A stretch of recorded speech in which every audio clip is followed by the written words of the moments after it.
चलो, आज के इस जायजे के लिए तैयार? हमारे पास ये सारे नोट्स हैं और इम्तिहान समझो सर पर ही है। बिल्कुल तैयार।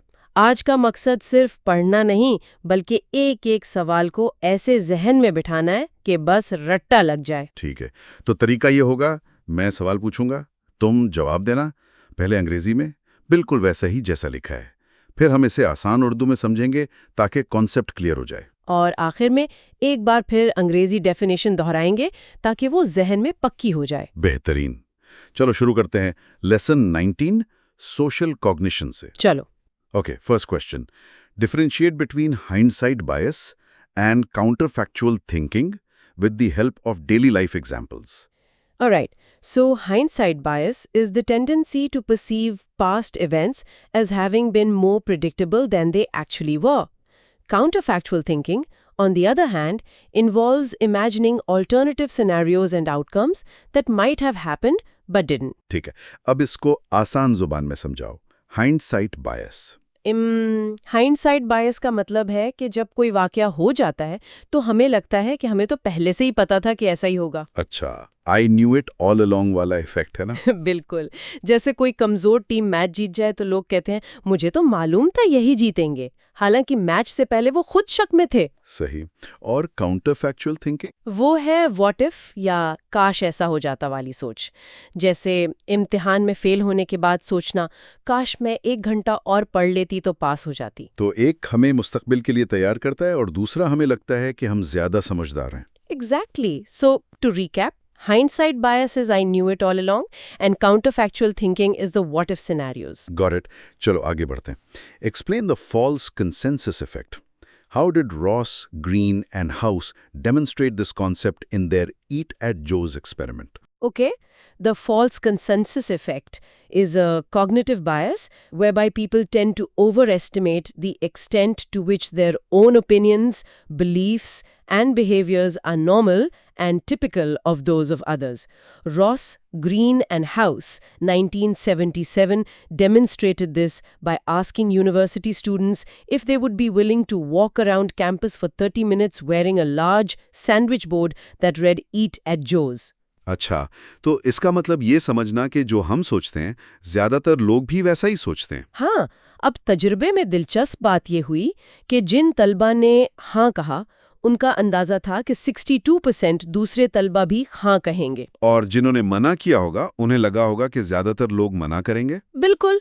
जिन्होंने नहीं कहा, उनका अंदाजा था कि 67% दूसरे भी नहीं कहेंगे। इससे साबित हुआ कि लोग समझते हैं कि उनका अपना फैसला ही ज्यादा आम है। मतलब हम अपनी सोच को ही स्टैंडर्ड मान लेते हैं। जी। So key terms to remember: false consensus effect, availability heuristic, and the Eat at Joe's experiment. ठीक है, अगला सवाल, define the self-fulfilling prophecy and describe the 3 steps involved in its development. A self-fulfilling prophecy is a process through which a perceiver's expectations about a target person cause the target to behave in a manner that confirms those expectations. Okay, और इसके 3 मरहले क्या हैं? There are 3 steps. Step 1. The perceiver forms expectations about the target. मतलब पहला शख्स दूसरे के बारे में एक राय कायम करता है। जैसे कोई उस्ताद सोचे कि एक तालिब इल्म अच्छा परफॉर्म नहीं करेगा। सही। Step 2. The perceiver acts towards the target based on those expectations. यानी वो उस्ताद उस तालिब इल्म पर कम तवज्जो देता है, उससे सवाल नहीं पूछता। समझ गया। और तीसरा कदम? Step 3. The target interprets the perceiver's actions and responds so that their behavior is consistent with the perceiver's expectations. अच्छा, तो वो तालिब इल्म भी कम मेहनत करता है और उसकी कारकर्दगी वाकई खराब हो जाती है? हाँ, जिससे उस्ताद की पहली सोच सच साबित हो जाती है। तो ये एक साइकिल है। Exactly. So, remember the 3 steps: perceiver's expectations, perceiver's behavior, and target's response confirms expectations. Great. Next, critically analyze the just world hypothesis.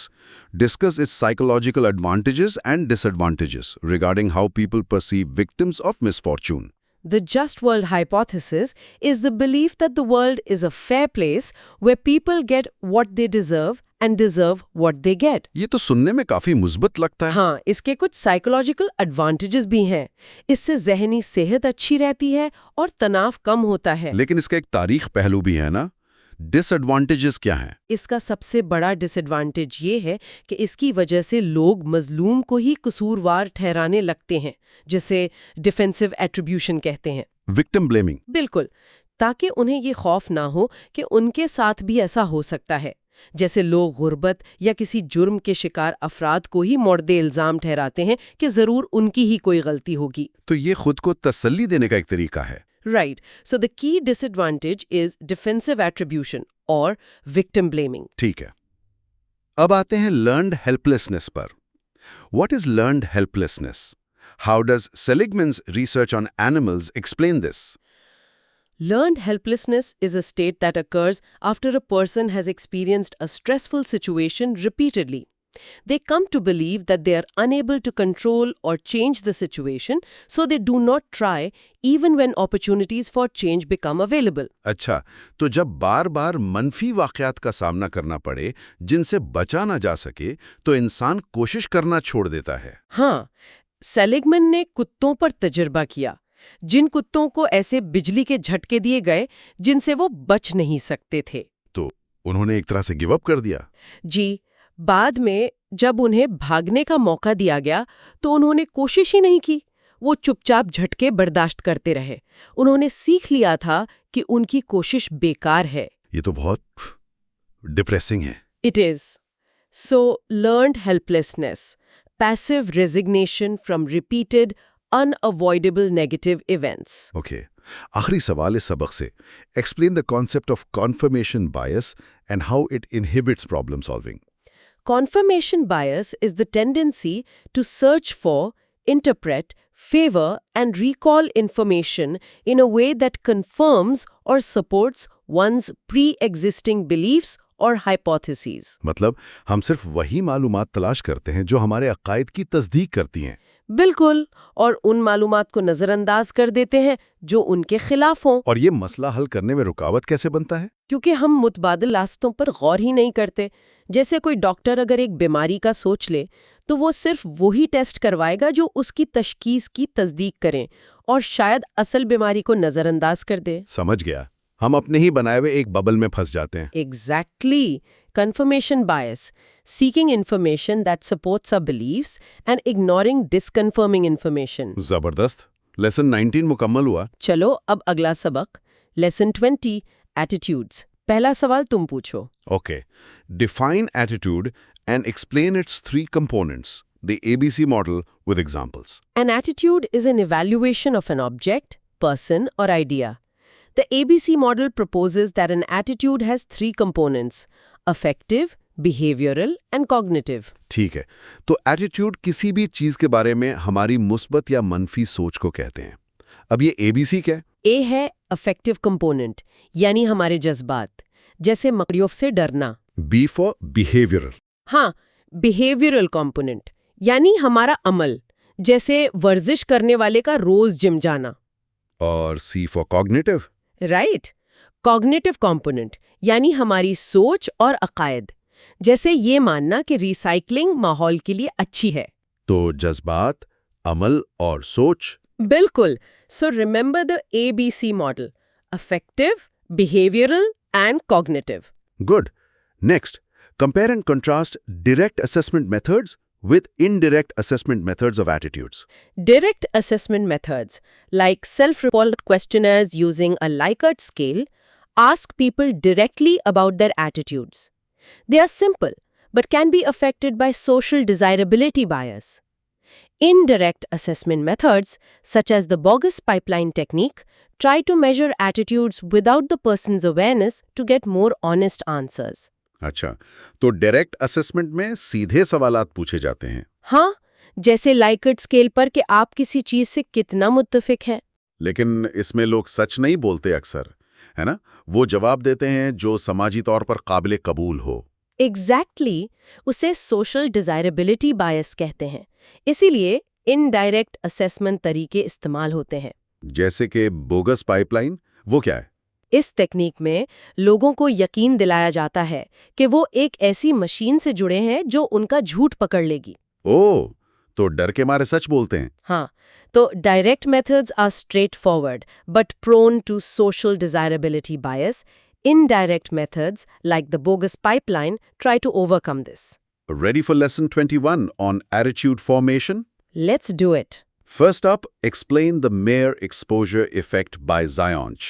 The mere exposure effect is a psychological phenomenon by which people tend to develop a preference for things merely because they are familiar with them. Zionch, 1968, demonstrated this by showing participants meaningless symbols. The symbols they saw more frequently were rated more positively.